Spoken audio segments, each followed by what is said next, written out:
noite, pessoal. Aqui é o professor Weden, sou professor de Geografia. Quero convidar cada um de vocês para essa live bastante interessante, bastante inovadora, cujo tema é Venezuela. Daqui a pouco eu vou abrir um artigo aí em PDF, nós vamos trabalhar com esse artigo. Achei bastante interessante e se inscrevam no meu canal, curtam, comentem, compartilhem.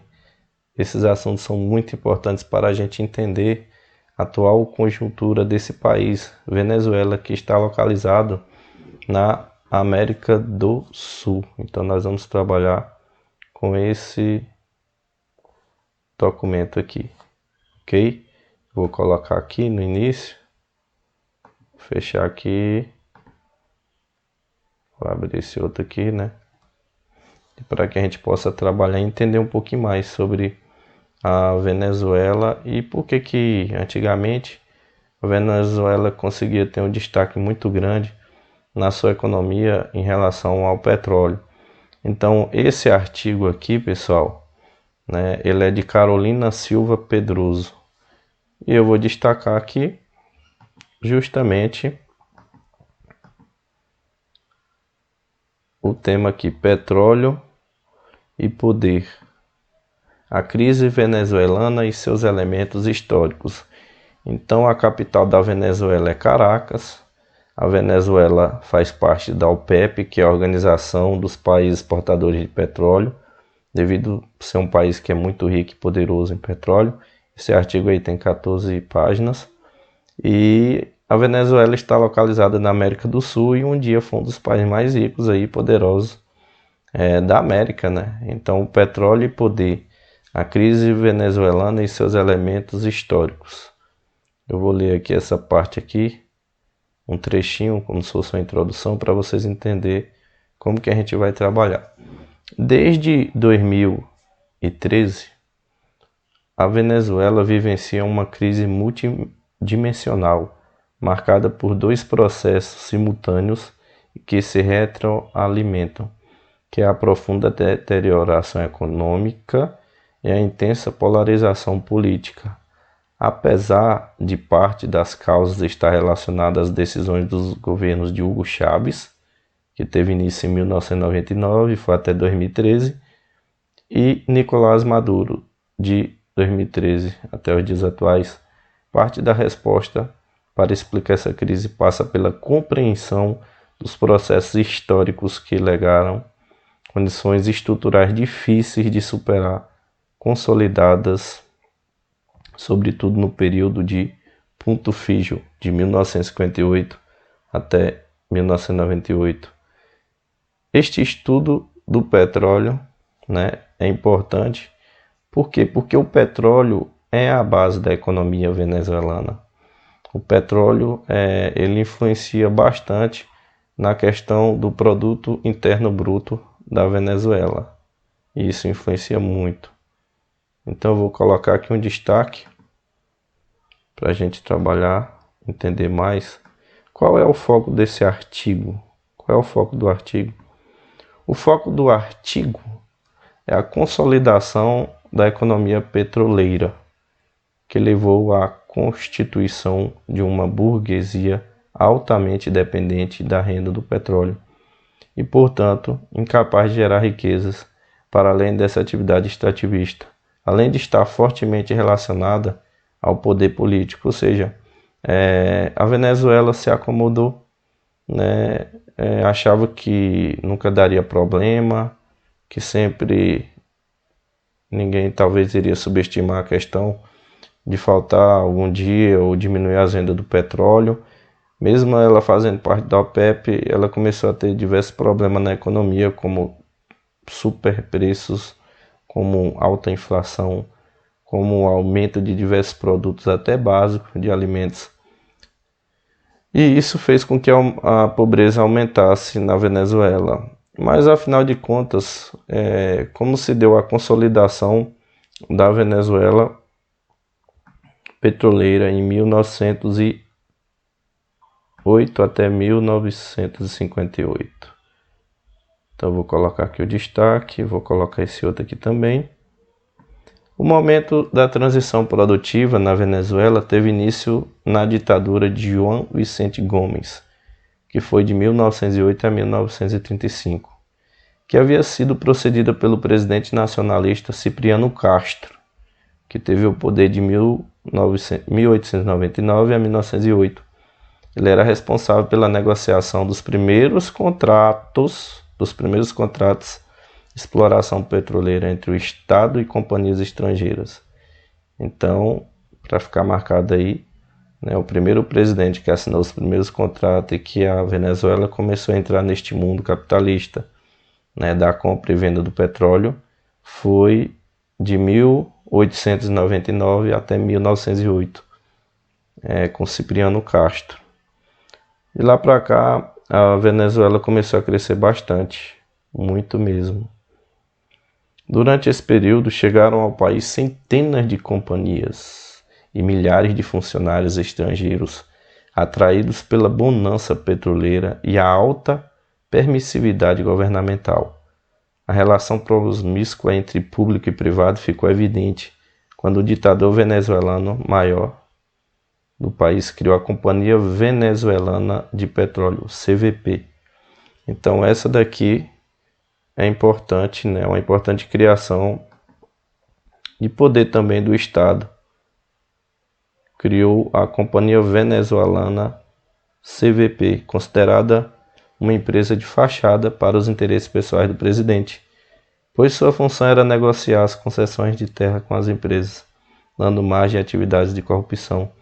Depois disso aí, a Venezuela começou a cair muito, pessoal. Começou a cair muito. Os países da OPEP ficaram mais concentrados o poder ali na parte do mundo ali no Oriente Médio, Arábia Saudita, Irã, Iraque, tirando um pouco do poder, no caso desse país, na América do Sul, que é a Venezuela, tirando muito poder.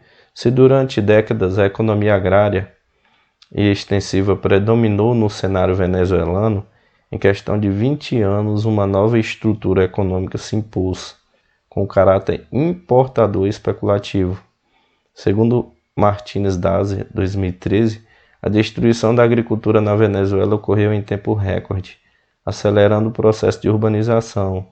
Então, quando começou a estrutura da economia na Venezuela, a agricultura tinha um papel muito importante, conseguia gerar emprego e renda e abastecer também o seu país e até exportar para outros países. Então a questão da alimentação não tinha tanto problema. A questão da alimentação, do abastecimento interno para o externo.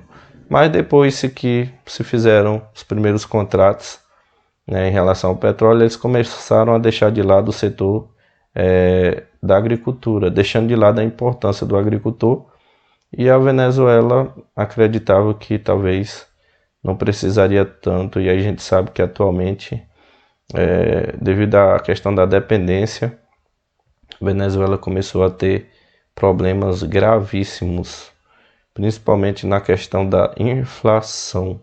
A inflação lá é uma das mais altas do mundo. Eu vou destacar outra coisa aqui, bem legal isso aqui, né? Em 1945, uma movimentação interna liderada por Rômulo Betancourt, um militante da juventude, culminou em um período chamado de Triênio Democrático, que durou até 1948. Essa mudança política, ela aumentou a representatividade de setores médios, que se sentiam alijados das decisões estatais até então. Contudo, apesar das críticas que Bittencourt fizeram à política econômica dos governos anteriores de alta dependência econômica do petróleo, ele não tomou nenhuma medida para reverter essa tendência. E aí a Venezuela começou a pensar em investir cada vez mais na questão do petróleo, sem ter a noção que mais na frente poderia dar problema. Em termos comerciais, Pérez Jiménez e Angel Truman, de 1945 até 1953, que era o mandatário dos Estados Unidos, estreitaram as relações de seus países por meio de novas concessões petroleiras a empresas norte-americanas. e de tratados de livre comércio de manufaturados. A Venezuela consolidava então sua dependência do mercado estadunidense. Assim como no período ocorreu o enriquecimento do círculo próximo ao presidente, que foram diretamente beneficiados pelo controle autoritário da renda petroleira, e crescia vertiginosamente em um contexto internacional favorável. Então havia uma época uma amizade, uma relação entre Venezuela e Estados Unidos. Só que a Venezuela começou a ter uma dependência muito grande em relação aos norte-americanos. E aí, com o passar do tempo, começaram a ocorrer rupturas e quebra de contratos, né? Contudo, a queda do preço do petróleo em 1957 e o consequente aumento da dívida pública, que aumentou muito, fez com que a sociedade venezuelana, pessoal, mesmo reprimida, não aceitava tutelas, buscando subterfúgios para manter a atividade política na clandestinidade. A falta de mecanismo de distribuição de renda petroleira, que estava nas mãos de poucas famílias, alimentou ainda mais o descontentamento que sepultou a ditadura e trouxe em seu lugar o Pacto de Punto Fijo, né? Então, outro destaque aqui, que é a Venezuela, puntofigista de 1958 até 1998, o petróleo como elemento de poder. Então, o petróleo ele teve um auge na Venezuela de 1958 até 1998. Um pouco depois de 1998, começou a ocorrer uma inversão. Começou a ocorrer o que? Uma quebra. A queda da ditadura, entretanto, não ocorreu somente pelo pacto entre elites partidárias.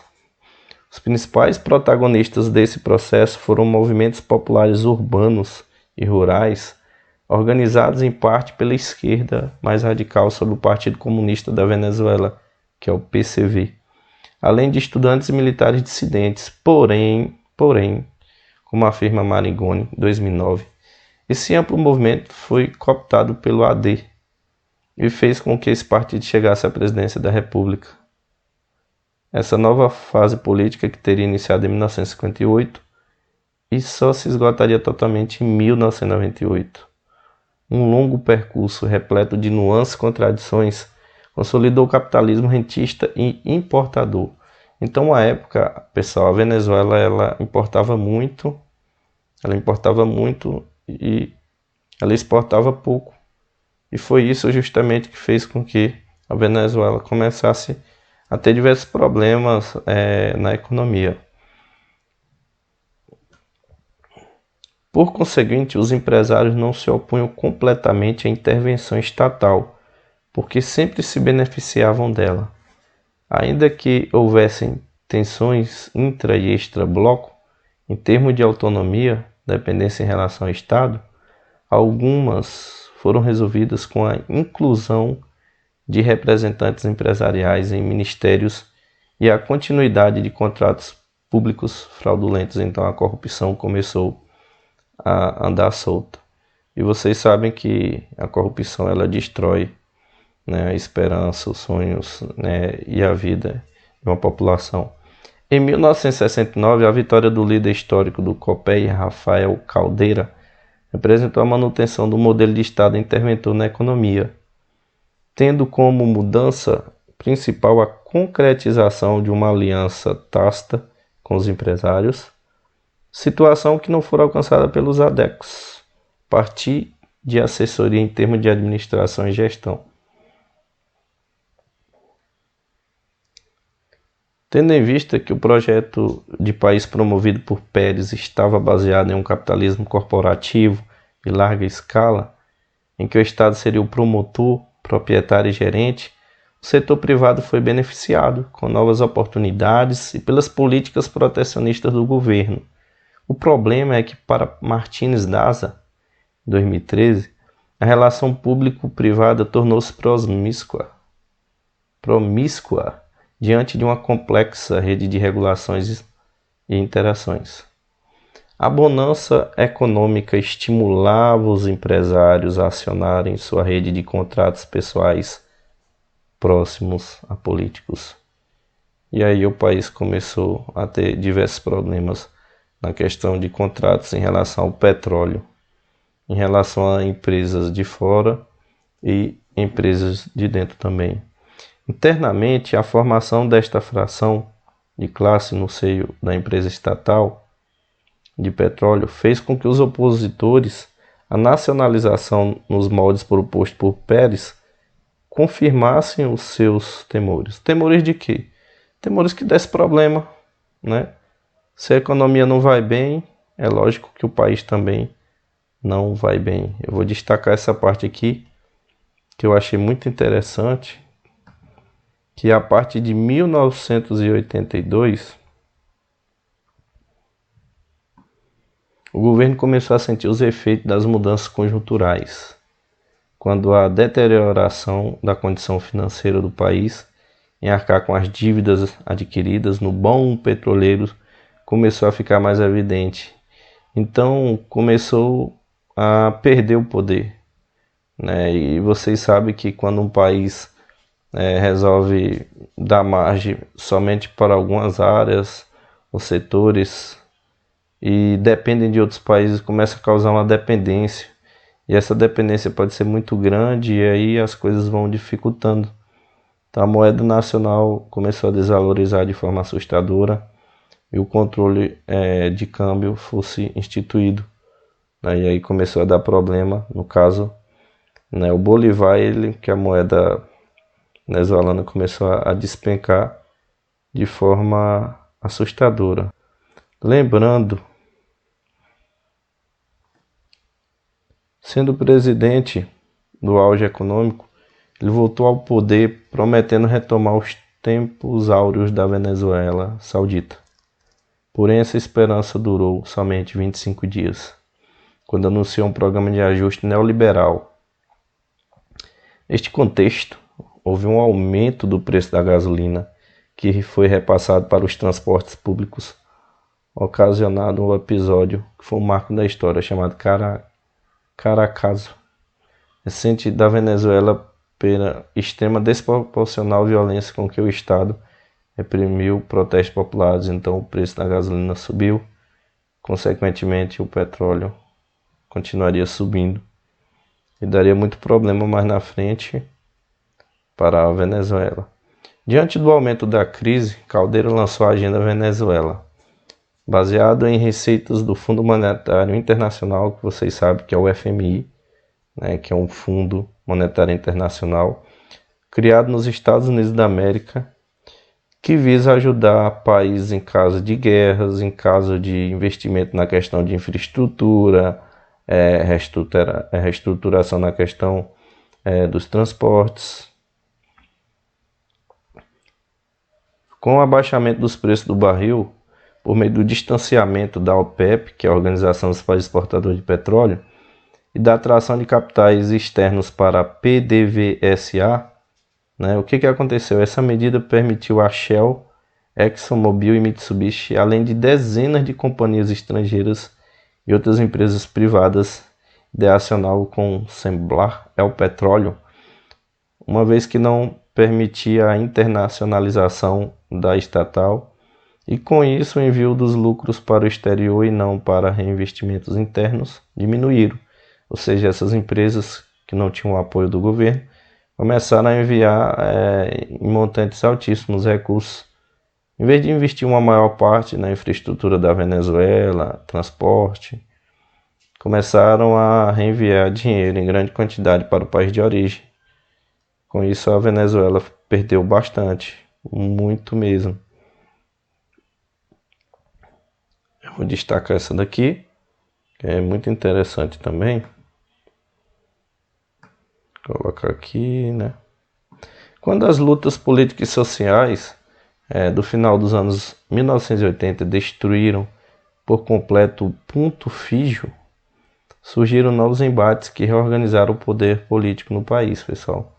Se no decorrer do pontificismo houve o surgimento de uma direita composta por empresários com ligações direitas com a política, durante seu ocaso surgiu uma nova direita, a direita neoliberal, composta também pela mídia, né? Essa burocracia era extremamente poderosa, pois comandava o coração da economia venezuelana, que é a questão do petróleo. E de lá para cá, Hugo Chávez, né, a partir de 1999, enfrentou uma forte resistência desses burocratas, setores empresariais, e a Venezuela começou a ter diversos problemas com a questão da infraestrutura e da perca de diversas empresas nacionais, multinacionais, transnacionais que estavam investindo no seu país.